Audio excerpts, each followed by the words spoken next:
Leela, stitches എടുത്താ നിനക്ക് വീട്ടിൽ പോവാം. എപ്പോഴാ എടുക്കുക? 2 ദിവസത്തിനുള്ളിൽ എടുക്കാം. സതീഷ് വന്നില്ലേ? വന്നിട്ടുണ്ട്. ഇപ്പോഴാ ഇവിടുന്ന് പോയത്. വൈകിട്ട് വരാന്ന് പറഞ്ഞിട്ടുണ്ട്.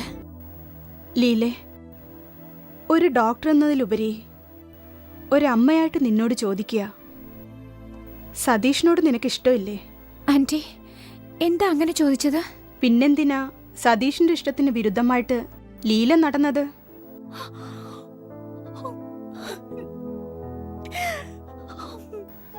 അമ്മയാകാൻ നിനക്ക് ഇഷ്ടമില്ലേ?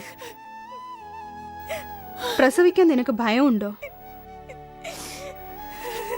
ഞാൻ വിചാരിക്കുന്നു നിനക്കെന്തോ മാനസിക പ്രശ്നമുണ്ടെന്ന്. ആരംഭത്തിൽ തന്നെ നീ അതിന് ട്രീറ്റ്മെന്റ് എടുത്തില്ലെങ്കിൽ പിന്നീട് വളരെ പ്രശ്നമാവും. അത് എനിക്ക് പ്രസവം വെച്ച പേടി ആന്റി. അതിനെന്താണ് കാരണമെന്ന് എനിക്കറിയണം. എനിക്ക് നാട്ടിലൊരു കൂട്ടുകാരി ഉണ്ടായിരുന്നു. ഞാൻ പഠിച്ചുകൊണ്ടിരിക്കുമ്പോ തന്നെ അവളുടെ വിവാഹം കഴിഞ്ഞു. അവള് പ്രസവത്തിനായി ഹോസ്പിറ്റലിൽ അഡ്മിറ്റ് ചെയ്തിരുന്നപ്പോ ഞാൻ കാണാനായി പോയിരുന്നു. ഞാൻ കാണാൻ ചെന്ന സമയത്ത് അവൾക്ക് പ്രസവ വേദന തുടങ്ങിയത്. ഞാൻ ഡോക്ടറിനെ വിളിച്ചോണ്ട് വരുമ്പോഴത്തേക്കും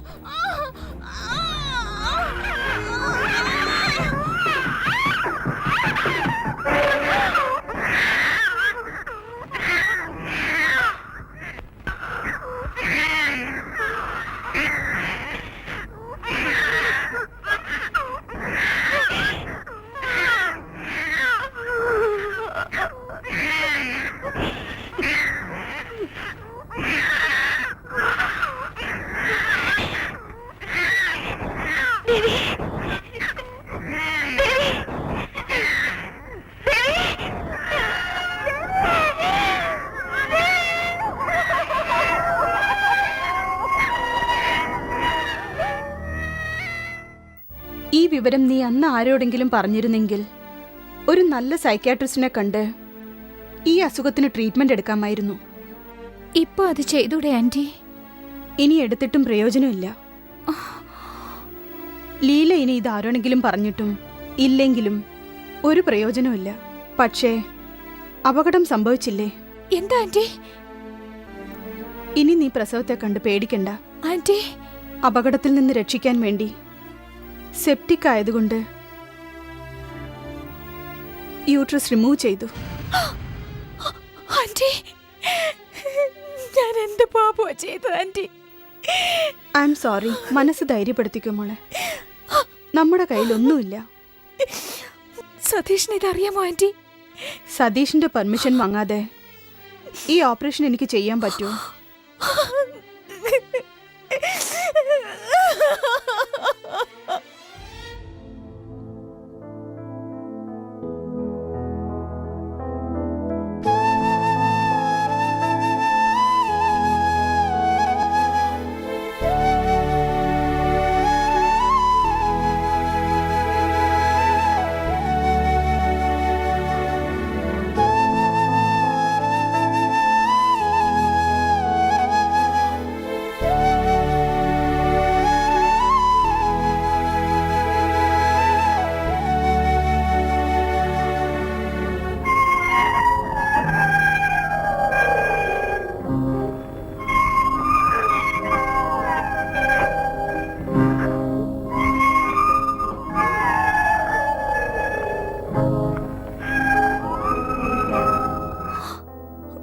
തെറ്റ് ചെയ്തു പോയി. എടുത്തു ചാടി ഒരു തീരുമാനം എടുത്ത് നിങ്ങൾക്കൊരു അവകാശം ഇല്ലാതാക്കി.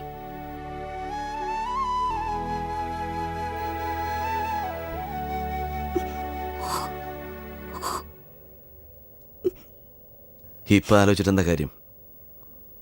ചെയ്യാൻ പാടില്ലാത്ത ചെയ്തിട്ട് ഇനി അതേപ്പറ്റി പറഞ്ഞിട്ട് കാര്യമൊന്നുമില്ല. അനുഭവിക്കുക തന്നെ. ദയവ് ചെയ്ത് ഞാൻ പറയുന്ന കേക്ക്. നമുക്കൊരു കുഞ്ഞിനെ ദത്തെടുത്താൽ എന്താ? സ്വന്തം രക്തത്തിലുള്ള കുഞ്ഞിനെ നശിപ്പിച്ചിട്ട് വല്ലവന്റെയും കുഞ്ഞിനെ ദത്തെടുത്ത് വളർത്താനായിട്ട് ഞാനെന്താ വിഡ്ഢിയാണോ? എന്റെ സ്വത്ത് അനുഭവിക്കാനായിട്ട്, എന്റെ വംശം നിലനിർത്തുവാനായിട്ട് എന്റെ രക്തത്തിൽ പിറന്നൊരു കുഞ്ഞിനെയാണ് എനിക്ക് വേണ്ടത്. നടന്നതെല്ലാം മനസ്സിലാക്കിയിട്ടും ഇങ്ങനെ പറഞ്ഞാൽ എങ്ങനെയാ? നടന്നതിനെല്ലാം ഞാനാണോ കാരണം? നീ ചെയ്ത തെറ്റുകൾക്കെല്ലാം നീ അനുഭവിച്ചേ പറ്റൂ. എന്നോട് ക്ഷമിക്കണം, എനിക്ക് മാപ്പ് തരണം, ഇല്ലെങ്കിൽ ഞാൻ ആത്മഹത്യ ചെയ്യും.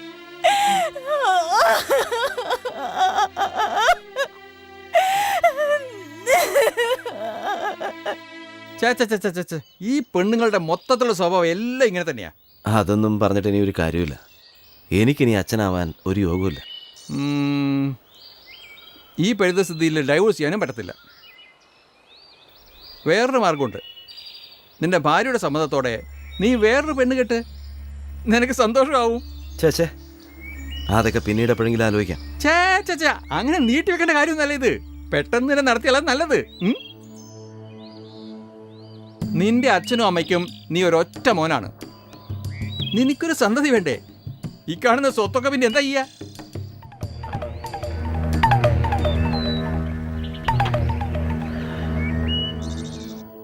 നീ പറഞ്ഞതെല്ലാം അവള് കേട്ട് കാണുന്നാ തോന്നണേ. എടോ, കേട്ടത് ഏതായാലും നന്നായി. നിനക്കിനി പറയേണ്ട ഒരു കാര്യമില്ലല്ലോ. ഇത് നമുക്ക് വീണ് കിട്ടിയൊരു അവസരമല്ലേ?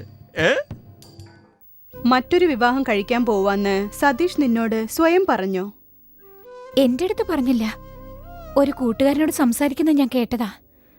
തന്റെ രക്തത്തിൽ ജനിക്കുന്ന കുഞ്ഞു തന്നെ വേണമെന്നാ അദ്ദേഹത്തിന്റെ അഭിപ്രായം. കുട്ടികൾ ഉണ്ടാകാൻ വേണ്ടി മറ്റൊരു വഴി കൂടിയുണ്ട്. പക്ഷേ നമ്മുടെ ഹിന്ദു സമുദായ പ്രകാരം അതാരും അംഗീകരിക്കില്ല. അതെന്തുകൊണ്ടാ ആന്റി? ഗിഫ്റ്റ് പ്രഗ്നൻസി എന്ന പേര്. അതെന്താന്നാ പുരുഷന്റെ ബീജമെടുത്ത് മറ്റൊരു സ്ത്രീയുടെ ഗർഭപാത്രത്തിൽ പ്രവേശിപ്പിക്കുന്നത്. പുരുഷനോ സ്ത്രീയോ ശാരീരിക ബന്ധമില്ലാതെ പ്രസവം സുലഭമായിട്ട് നടക്കും. നിനക്കോ സതീഷിനോ പ്രശ്നമൊന്നുമില്ലാത്ത വഴിയാണിത്. അതിന് ആ പെൺകുട്ടി സമ്മതിക്കണ്ടേ? ഡോക്ടർ, ഒരു പേഷ്യന്റ് വെയിറ്റ് ചെയ്യുന്നു. വരാൻ പറയൂ.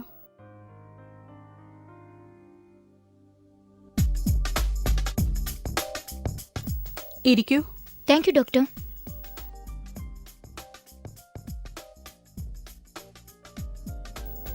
എന്താ പ്രോബ്ലം? എന്തായാലും ധൈര്യമായിട്ട് പറഞ്ഞോളൂ. പറഞ്ഞോളൂ. അബോർഷൻ ചെയ്യണം. അതിന്റെ കാരണം? കല്യാണം കഴിഞ്ഞിട്ടില്ല. അപ്പൊ നിങ്ങൾ? ഞാൻ കസിൻ ബ്രദറാ. ഓഹോ, നിങ്ങൾ കുറച്ചുനേരം പുറത്തിരിക്കൂ. Okay doctor. വരൂ.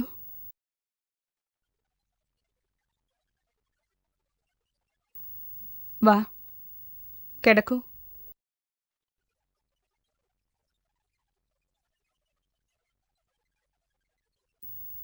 നീ എന്താ ചെയ്തോണ്ടിരിക്കുന്നേ?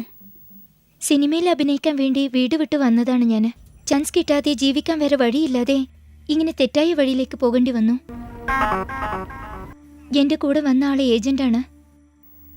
ഇതിനു മുമ്പ് അബോർഷൻ ചെയ്തിട്ടുണ്ടോ? ഇല്ല. അബോർഷൻ ചെയ്തു കഴിഞ്ഞ് വീണ്ടും അതുപോലെ തന്നെ തുടരാനല്ലേ നിന്റെ ഐഡിയ? അതല്ലാതെ എനിക്ക് വേറെ വഴി അറിയില്ല ഡോക്ടർ. എന്റെ അനിയത്തിമാർ, അമ്മ, അച്ഛൻ എല്ലാവരും ഞാനാ നോക്കേണ്ടത്. ഞാനിങ്ങനെ കഷ്ടപ്പെട്ട് ഉണ്ടാക്കുന്ന പൈസ കൊണ്ടാണ് എന്റെ കുടുംബം മുന്നോട്ട് പോകുന്നത്. ഹലോ, എന്താ? ഈ കുട്ടിയെ 1 വർഷം എനിക്ക് തരാൻ പറ്റുമോ? എത്ര പണം വേണമെങ്കിലും ഞാൻ തരാം. നിന്റെ കമ്പനി എവിടെയാ? വിജയവാഡയോ ബാംഗ്ലൂരോ? നിങ്ങൾ ഉദ്ദേശിക്കുന്നതല്ല ഞാൻ വിളിച്ചത്. എനിക്ക് ഇവരുടെ സഹായം വേണം. താമസിക്കാൻ സ്ഥലം, കഴിക്കാൻ ഭക്ഷണം എല്ലാം ഞാൻ തരാം. 2 ലക്ഷം രൂപ ചോദിക്കേ. അത്ര പൈസ തരുമോ? അല്ലെങ്കിൽ വേണ്ട. എന്താ, വരാൻ നിങ്ങൾക്ക് ഇഷ്ടമല്ലേ? ഇഷ്ടമൊക്കെ തന്നെയാ, പക്ഷെ 2 ലക്ഷം രൂപ തരണം. അത് വളരെ കൂടുതലാണല്ലോ. അല്ലെങ്കിൽ എത്ര തരുമെന്ന് നിങ്ങൾ തന്നെ പറയൂ. 1 ലക്ഷം രൂപ തരാം. ആദ്യം അഡ്വാൻസ് ആയിട്ട് 50,000 രൂപ തരാം. എങ്കിൽ സമ്മതിക്കാം. എന്താണ് ജോലി എന്ന് പറഞ്ഞില്ല? പറയാം. എൻ്റെ വിവാഹം കഴിഞ്ഞിട്ട് 5 വർഷമായി. പക്ഷെ കുഞ്ഞുങ്ങളില്ല. എന്തോ പ്രശ്നമുണ്ട്. ഗീത എനിക്ക് വേണ്ടി ഒരു കുഞ്ഞിനെ പ്രസവിച്ചു തരണം. നിങ്ങൾ പറഞ്ഞ 1 ലക്ഷം രൂപ വളരെ കുറവാണ്. ഞാൻ സമ്മതിക്കാം, പക്ഷേ എൻ്റെ കമ്മീഷൻ തരണം. എത്ര കിട്ടിയാലും ഇതിന് ഞാൻ സമ്മതിക്കില്ല. നിനക്ക് ബുദ്ധിയുണ്ടോ? നീ ആദ്യം കാര്യം മനസ്സിലാക്ക്. 5 വർഷം കഷ്ടപ്പെട്ടാലും നമുക്ക് ഈ തുക ഉണ്ടാക്കാൻ പറ്റില്ല. നിന്റെ വീട്ടിലെ കാര്യം ആദ്യം ഒന്ന് ആലോചിച്ച് നോക്ക്. നിങ്ങൾക്ക് 25,000 രൂപ അധികം തരാം. അതിൽ കൂടുതൽ ചോദിക്കരുത്. ഒരു പ്രധാനപ്പെട്ട കാര്യം, 1 വർഷത്തേക്ക് നിങ്ങൾ ഇവളെ കാണാൻ വരരുത്. ശരി, പക്ഷെ നിങ്ങൾ എന്നെ കാണാൻ വരണം. എന്തിനു വേണ്ടി? ഇവളെ പറ്റി അറിയാൻ വേണ്ടി. കാര്യമെല്ലാം പറഞ്ഞുതരും, പക്ഷേ നിങ്ങൾ ഇവരെ കാണാൻ വരരുത്.